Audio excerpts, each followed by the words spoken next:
Hey guys, sorry for the lack of videos in the last week. I've been doing a lot of gardening, as I mentioned. This is where I used to have my raised gardens over between my shed and my compost and raspberries here. But I decided to move those in a little closer to the house and some of the in the driveway. And where they were on top of the patio stones, I plan on doing a bit of gardening there.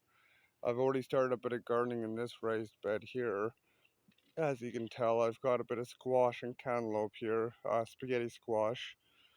And over here, I've got some pretty fertile soil here. As you can tell, I've got a lot of thick and nice green grass here.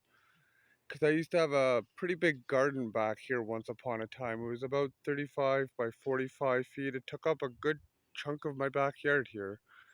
I plan on getting that up and going in the next week, so that's probably going to show up in a couple of my gardens.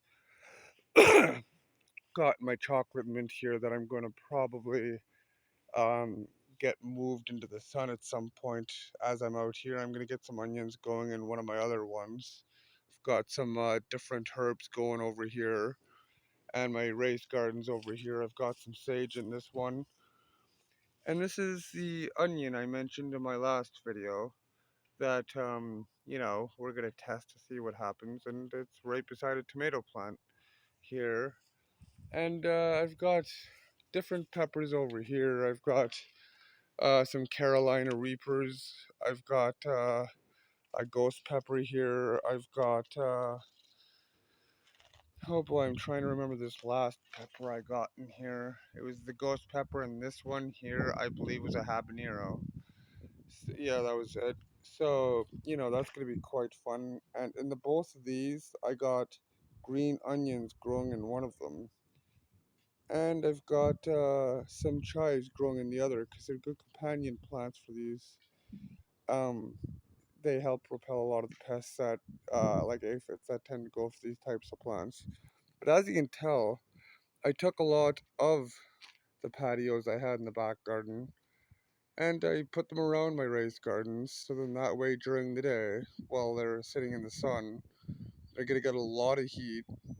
So then during the cooler nights, because we're in May but up here in Canada it still gets cool the odd night, it'll take some of that heat and radiate it back into my raised gardens. Because as you know, peppers are actually they're tropical plants. They tend to do better in warmer soils and in warmer temperatures, so thusly it's better you kind of keep them in warmer weather. But I got my mints starting to do even better up here in this garden.